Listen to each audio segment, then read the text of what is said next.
Bonjour à tous, j'espère que vous allez bien. On se retrouve aujourd'hui pour une nouvelle vidéo. Donc on va réaliser ensemble une tarte normande. Alors elle se compose d'une pâte brisée, d'un appareil à normande et des pommes. Si vous êtes prêts, on va pouvoir attaquer la recette.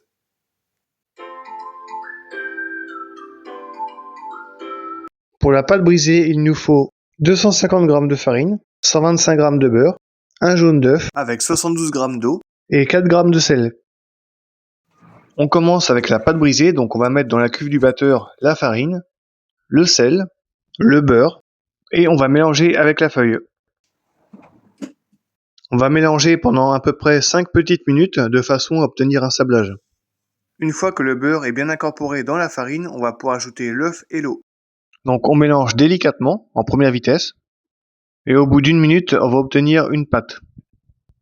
Je sors la pâte de la cuve, on va la mettre en boule, la filmer et la mettre au réfrigérateur.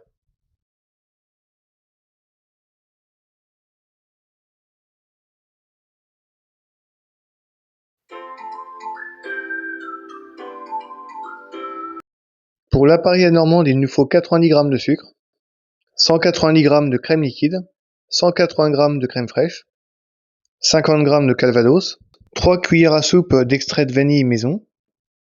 Je vous mets le lien de la recette de l'extrait de vanille si jamais vous voulez le réaliser vous-même. 4 œufs et 5 pommes. Pour l'appareil à normande, on va mélanger ensemble les œufs et la crème fraîche. On ajoute le sucre et on mélange avec le fouet. Une fois le mélange bien homogène, on va pouvoir ajouter la crème liquide et l'extrait de vanille. Donc on va en mettre 3 cuillères à soupe. On mélange une dernière fois avec le fouet et l'appareil à normande est prêt. Donc on mettra tout à l'heure le calvados à la fin de la recette. Au bout d'à peu près 40 minutes, je sors ma pâte du réfrigérateur et on va l'étaler de façon à pouvoir l'insérer dans un moule. Je dispose ma pâte sur un petit peu de farine, donc j'ai fariné mon plan de travail et on va prendre le rouleau à pâtisserie et on va l'étaler. Alors si vous regardez mes vidéos depuis un bout de temps, vous savez comment je fais pour étaler ma pâte. Donc j'étale avec le rouleau, ensuite je tourne ma pâte d'un quart de tour et ensuite je réétale la pâte. Et à chaque fois je tourne ma pâte d'un quart de tour, je réétale et ainsi de suite. Pour savoir si vous avez la bonne longueur de pâte, il suffit de déposer par-dessus le moule à manquer. Donc moi c'est un moule à manquer de 26 cm. Donc faut que la pâte dépasse de 4 cm tout autour. Je prends mon moule à manquer, une noisette de beurre et je vais en étaler partout dans le moule. Je prends ma pâte brisée, donc je la plie en deux et je la dispose dans le moule. Et on va foncer le moule à manquer.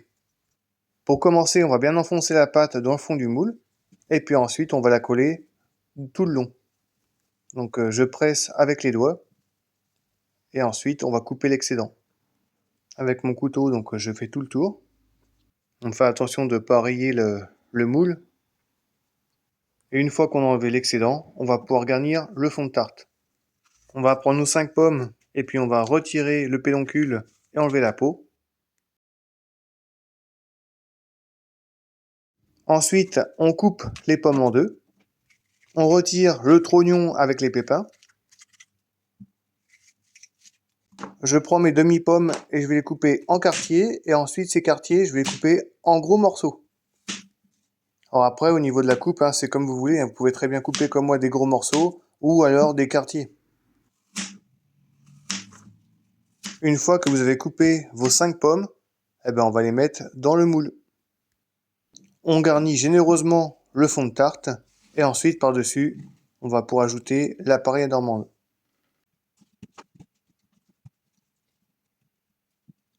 Je verse le calvados dans l'appareil à normande.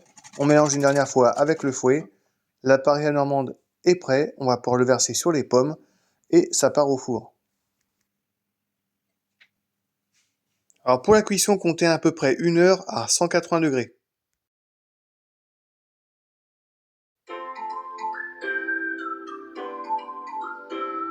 Pour la décoration, c'est vraiment ultra simple. On va utiliser à peu près 25 g de sucre glace et on va le saupoudrer sur le gâteau.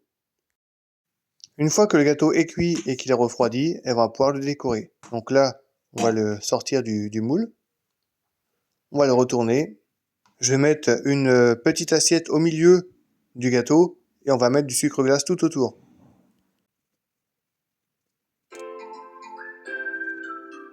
Et voilà, la recette de la tarte normande est terminée. J'espère que la recette vous plaira. N'hésitez pas à vous abonner à la chaîne et à mettre des commentaires si ça vous fait plaisir. Et moi, je vous dis à la prochaine pour une nouvelle recette. Salut!